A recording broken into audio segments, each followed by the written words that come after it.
प्रियो, praise the Lord. प्रभु आपको बहुत आशीष दे आज के दिन के लिए कि आज जीवितों के बीच में आप और मैं आज मसीह यीशु के नाम से जीवित पाए जाते हैं। और आज हम जिस विषय पर चर्चा करेंगे वो विषय प्रकाशित वाक्य किताब और उसका दूसरा अध्याय और दूसरे पद से हम पढ़ेंगे। उसमें का एक ही जो पद लंबा है लेकिन उसमें एक हिस्सा है, हम आज उसके ऊपर मनन करेंगे। यहाँ लिखा है प्रेरितों का प्रकाशित वाक्य दूसरा अध्याय और 2 पद में, मैं तेरे कार्यों, परिश्रम और धैर्य को जानता हूँ और यह भी कि तू दुष्ट लोगों को सहन नहीं कर सकता और जो अपने आप को प्रेरित कहते हैं पर है नहीं, तूने उन्हें परखा और झूठा पाया। यहाँ पर आज हम जिस चीज़ पर मनन करेंगे वो है जो अपने आप को प्रेरित कहते हैं पर है नहीं, तूने उन्हें परखा और झूठा पाया। आज का विषय है प्रेरितों की वास्तविकता। वास्तव में जो प्रेरित थे वो कौन थे, कैसे थे, क्या थे, और आज जो अपने आप को प्रेरित कहते हैं हमें उन्हें परखने की आवश्यकता है। ये जो वचन लिखा हुआ है ये जब प्रभु यीशु मसीह ने प्रकाशित वाक्य में यूहन्ना से बातचीत की तो उन्होंने 7 कलीसियाओं के नाम से पत्री लिखवाई थी और ये पहली कलीसिया थी इफिसुस की कलीसिया जिससे परमेश्वर बात कर रहा है। और इस पहली पत्री में जो इफिसुस को लिखी गई थी इसमें वो अपनी मुख्य बात को, मुख्य व्यक्तियों को के बारे में वो इस बात को यहाँ पर कह रहा है कि जो अपने आप को प्रेरित कहते हैं पर है नहीं, तूने उन्हें परखा और झूठा पाया। प्रेरितों को परखना जो अपने आप को प्रेरित कहते हैं, और ये एक ऐसी बात है जो आज के दौर में मैं ऐसा सोचता हूँ कि मैं जो संदेश आपके सामने रख रहा हूँ इसको बहुत कम लोग ऐसे होंगे जो स्वीकार करेंगे, क्योंकि सच्चाई को स्वीकार करना कठिन होता है। किसी ओहदे को, किसी पद को प्राप्त कर लेना स्वयं के द्वारा और ये सोचना कि ये हम हैं तो ये मुश्किल की बात है। तो यहाँ पे यदि आप देखें बाइबल के अंदर में तो ये जो प्रेरित शब्द है ये प्रभु यीशु ख्रिस्त ने जब अपने चेलों को चुना, चेलों में से 12 लोगों को, उसने उन्हें प्रेरित नाम दिया। इसके लूका रचित सुसमाचार 6वां अध्याय और 13 कलाम ऐसा कहता है कि उसने 12 लोगों को चुना और उन्हें प्रेरित कहा। इन प्रेरितों के बाद में जब प्रभु सशरीर मृत्यु से जी उठने के बाद, मुर्दों में से जी उठने के बाद जब सशरीर उठा लिए गए तो इन प्रेरितों के बाद एक 12 में से एक प्रेरित जो था यहूदा इस्करियोती, उन्होंने अपने आप को फांसी पर लटका लिया और वो प्रेरितों का वो जो स्थान था 12वां स्थान वो रिक्त हो गया।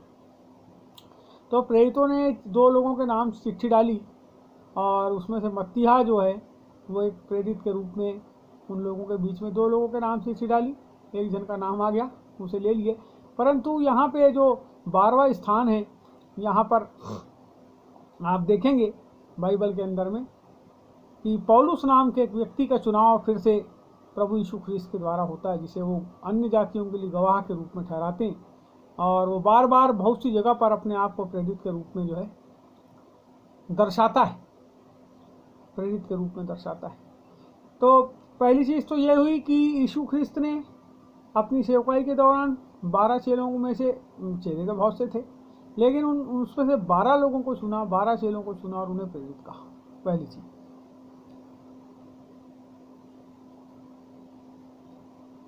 दूसरी बात यह है कि उसका अर्थ होता है, प्रेरित का अर्थ भेजा हुआ।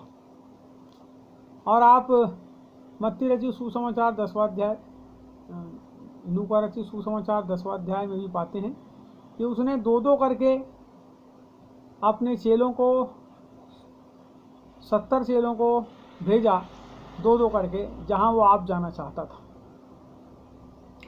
और ये जो प्रभु का चुनाव है प्रेरितों का, ये उस दौर में, उस समय में ये 12 प्रेरित थे। जैसे कि आप पाते हैं कि यीशु ख्रिस्त ने कहा कि प्रेरितों के काम जो है नए यरूशलेम की नींव में जो है, नींव के ऊपर 12 प्रेरितों के नाम लिखे गए। तो ये वो प्रेरित हैं जिनके नाम उस नींव के ऊपर में लिखे जाएंगे। प्रकाशित वाक्य किताब में हम पाते हैं यरूशलेम के बारे में, नए यरूशलेम के बारे में, जो सोने का शहर है, जो निर्माणाधीन है, जिसमें प्रभु हमारे लिए जगह तैयार करने के लिए गए हैं। और उस जगह पर जो है उसकी नींव जो डाली गई वो प्रेरितों और भविष्यवक्ताओं के, उसकी नींव ठहरी। इफिसियों की किताब में यदि आप देखेंगे तो इस बात को पाते हैं। इफिसियों की किताब 2 अध्याय और 20वां वचन, और यहाँ पे ये बताता है प्रेरितों और भविष्यवक्ताओं की नींव के ऊपर में जो है कलीसिया का निर्माण हुआ। और मैं आपको बताना चाहता हूँ कि ये जो नींव है प्रेरितों और भविष्यवक्ताओं की, और जब वो नींव हो गई तो उस नींव के अलावा कोई भी उस नींव का स्थान नहीं ले सकता, क्योंकि वो नींव डाली गई, कलीसिया का निर्माण हुआ, पिल्लर उड़ गए। अभी प्रभु आने वाला है, आखिरी हिस्से का काम जो है चल रहा है, नींव जो है वो डाली गई। और ये जो प्रेरित हैं इनकी पहचान है। पहली चीज, ये जो प्रेरित थे इन्होंने प्रभु यीशु ख्रिस्त के साथ अंतिम भोज खाया था। अंतिम भोज प्रभु के साथ इन्होंने खाया, लूका 22:14 में। वो प्रेरित जिनके पैरों को प्रभु यीशु ख्रिस्त ने स्वयं धोया, कोई और हो सकता है? नहीं हो सकता, वही थे। पिंतेकुस्त के दिन इन्हीं प्रेरितों के ऊपर में और चेलों के ऊपर पवित्र आत्मा उतरी, और इसी पिंतेकुस्त के दिन पतरस के द्वारा कलीसिया का जो है नींव डाली गई। और बहुत सी ऐसी चीजें हैं जो आपको मैं बताना चाहूंगा। जैसे यहाँ लिखा है प्रेरितों का काम 1:22 में, उन्होंने प्रभु यीशु ख्रिस्त के साथ संगति करी थी, वे उसके जीवित गवाह थे। उन्हें अद्भुत कार्य करने का विशेष दान प्राप्त था।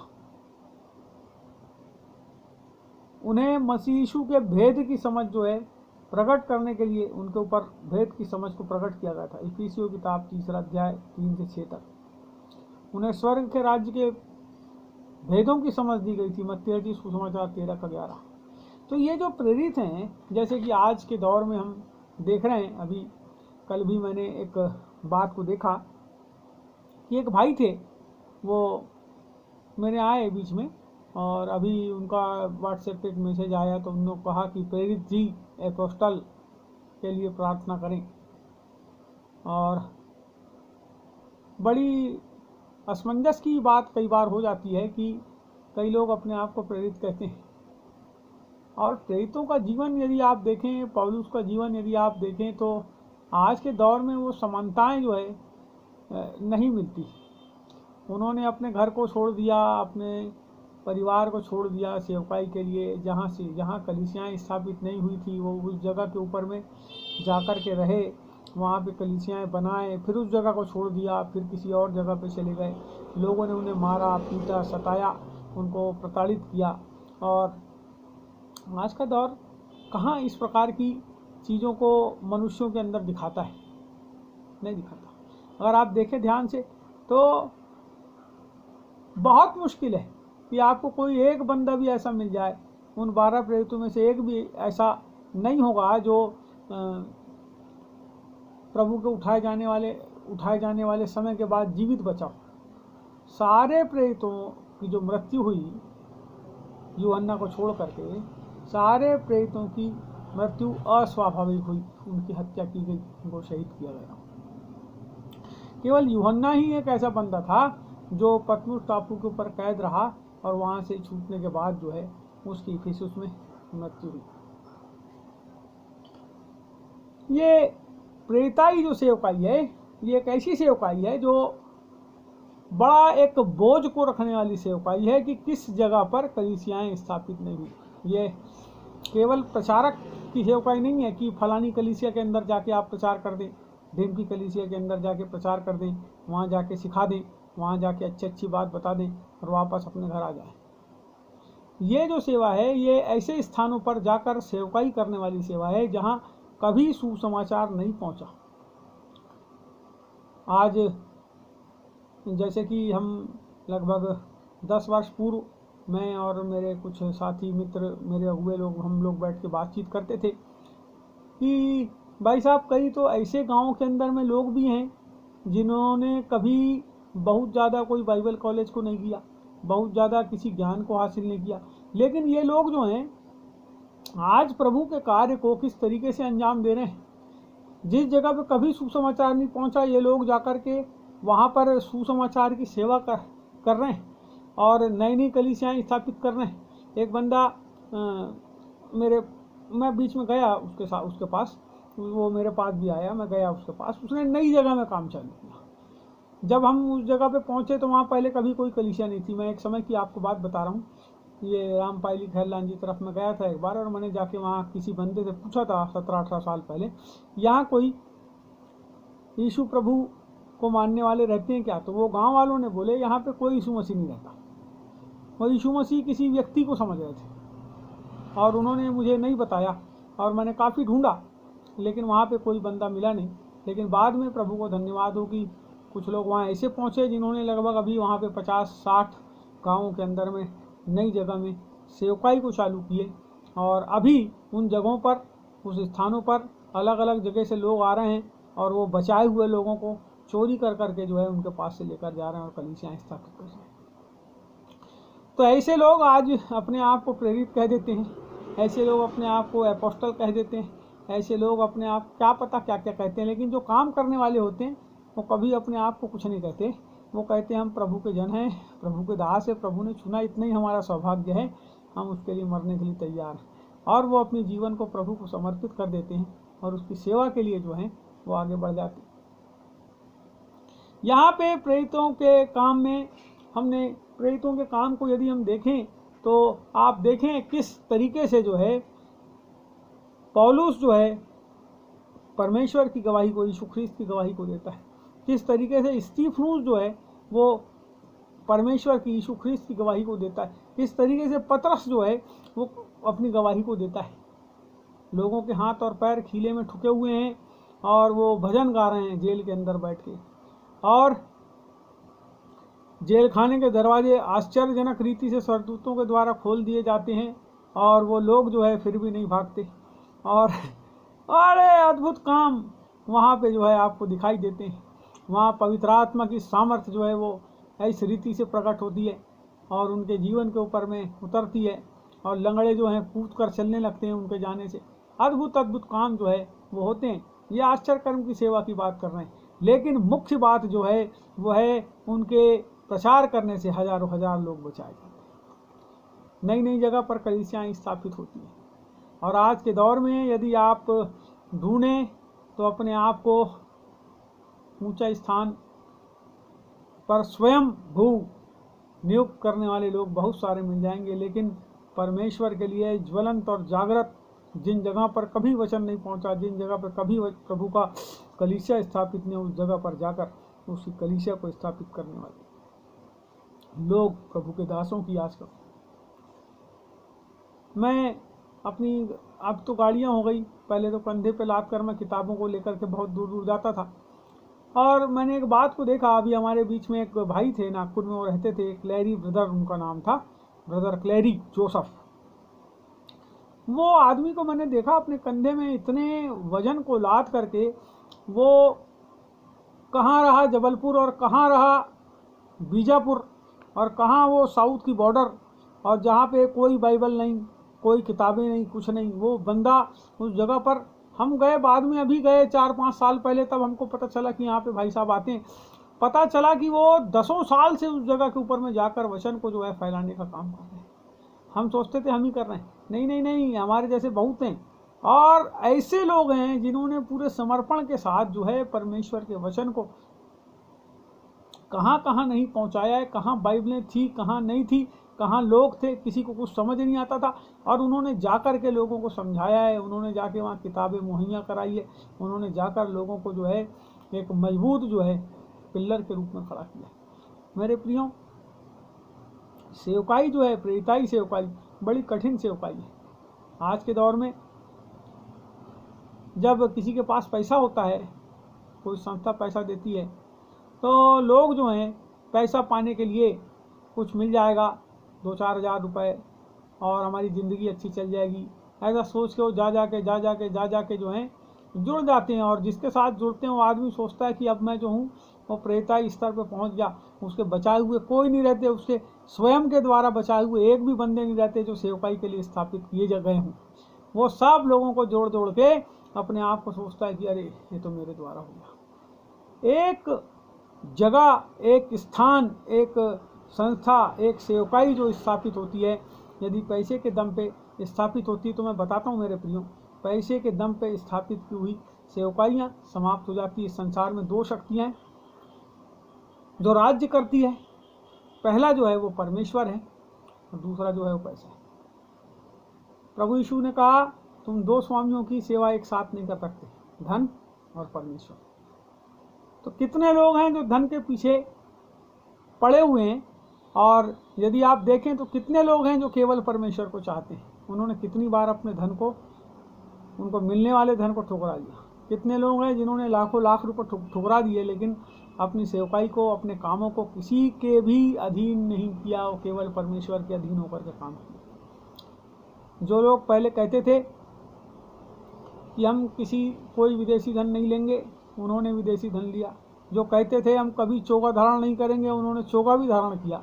और बहुत सारी चीज़ें हुई, और देखते चले जा रहे हैं लोग कि होता ही चले जा रहा है। लोग अपने आप को ऊंचे और ऊंचे और ऊंचे पर पहुंचा रहे हैं, लेकिन यदि आप जाकर देखो तो यीशु ख्रिस्त के लिए, वो उनके घर में आकर जो बैठे हुए बीमार और पीड़ित और दुखी लोग होते हैं, उनके लिए उनके पास समय नहीं। वो कहते हैं हम प्रेरित हैं, उनके पास आंसुओं का जीवन नहीं है, उनकी प्रार्थनाओं में अब वो दम नहीं है, उनके जीवन के अंदर अब वो बात नहीं है जो वो लोगों को बता रहे हैं बाहर से। अंदर से कुछ नहीं है, अंदर से खोखला है। अंदर से ही वो लोग भरे होते हैं लोगों के लिए कि वो बच जाएं, नरक की अग्नि से कैसे झपट कर निकल जाएं। मुझे घटना याद आती है बेनिन की। एक दिन रात को वो सोए हुए थे और अचानक किसी आवाज़ के द्वारा उनकी आँख जो है वो खुल गई, और वो क्या देखते हैं कि उनके कमरे में एक व्यक्ति है जो बड़ा अग्नि में जल रहा है, और बड़ा उसकी तड़प भरी जो आवाज़ है वहाँ पे आ रही है। और एक स्वर्गदूत जो है वो उनको, उसके बाद एक दर्शन जो है उनको दिखता है, और उस दर्शन में ऐसा दिखता है कि एक बड़ा जो है फाटक है, बहुत बड़ा दरवाज़ा है, वो खोला जाता है। और वो दरवाज़ा जब खोला जाता है तो क्या देखते हैं कि वहाँ पे हजारों हजार लोग जो हैं एक बड़े गड्ढे की ओर ढकेले जा रहे हैं, और वो लोग जो हैं उस गड्ढे के अंदर गिरते चले जा रहे हैं, गिरते चले जा रहे हैं, गिरते चले जा रहे हैं। और जब वो गिरते चले जा रहे हैं तो ये पूछते हैं उस स्वर्गदूत से कि ये लोग कौन है, यहाँ क्यों गिर रहे हैं। वो बोले, यदि, स्वर्गदूत ने कहा, यदि तुम लोगों को सुसमाचार नहीं सुनाओगे तो ये लोग जो हैं तुम्हारे कारण इस गड्ढे के अंदर ढकेलेंगे। वो बंदा जो उनको उनके कमरे में दिखाई दिया, जो जल रहा था आग से, नरक की आग से जल रहा था, उसकी सिसकियों ने उसको अंदर से जो है परिवर्तन को ला दिया। उसने अपने जीवन को पूर्ण रीति से समर्पित किया परमेश्वर की सेवा के लिए, और वो दर्शन को लेकर के आगे बढ़ा। उसके बड़े बड़े क्रूसेड हुए, कई जगह गया, किसी देश ने आने दिया, किसी देश ने नहीं आने दिया, और उनने प्रभु की सेवकाई को अंजाम दिया। हमारे बालाघाट में भी यहाँ पर मेथोडिस्ट चर्च हुआ करता था, लेकिन दूर दराज के गांव में कोई ऐसा बंदा नहीं था जो परमेश्वर को जानता। हमारे यहाँ भी एक प्रभु के जन आए जिनका नाम आज बड़े आदर और सम्मान से लिया जाता है, बिशप आमोस सिंह उनका नाम हम जानते हैं। और वो जब आए यहाँ पर तो उन्होंने गांवों के अंदर में ग्रामीण सभाएं, चंगाई सभाएं और ये सब कुछ को चालू किया, और उनके साथ बहुत सारे ऐसे लोग जुड़े जो परमेश्वर की ओर से नियुक्त थे, और गांव-गांव में और शहर में उन लोगों ने जाकर जो है कलीसिया स्थापित की। मैं आपको बताना चाहता हूँ, अपने घर को, अपने द्वार को, अपनी नौकरी को, अपनी हर चीज़ों को छोड़कर जो लोग आज इस काम में सहभागी वो इस प्रेरिताई में भागी। ये 12 प्रेरितों को छोड़ और कोई ऐसा बंदा नहीं हो सकता जो कलीसिया की नींव हो। केवल ये 12 प्रेरित ही कलीसिया की नींव हैं। ये 12 ही यही लोग थे जो यीशु के साथ रहे, जो उसके साथ 3.5 साल तक घूमे, जिन्होंने उसको छुआ, जिन्होंने उसके साथ बातचीत की, जिन्होंने उसके आश्चर्य कर्मों को देखा, जिन्होंने क्या नहीं देखा, सब कुछ को देखा, उसके क्रूसिफिकेशन को देखा। ये वही लोग थे जो डर के छुप गए, लेकिन फिर प्रभु ने इनको निकाला बाहर। ये वो चेले थे, और इन चेलों के द्वारा ही, इन प्रेरितों के द्वारा ही परमेश्वर ने अपनी कलीसिया की नींव डाला। आप उनकी प्रेरिताई में भागी हो सकते हैं, परंतु आप वो नहीं है जो आप अपने आप को लोगों को बता रहे हैं।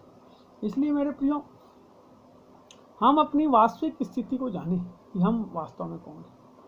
जैसे कई बार ऐसा होता है ना कि हम मकान किराए से ले लेते हैं, मकान किसी और का होता है। इसका मतलब ये नहीं है कि हम मकान के मालिक हो गए। जब मकान मालिक आएगा आपको हटना पड़ेगा। वैसे ही वो प्रभु के प्रेरित, उनका स्थान कोई नहीं ले सकता।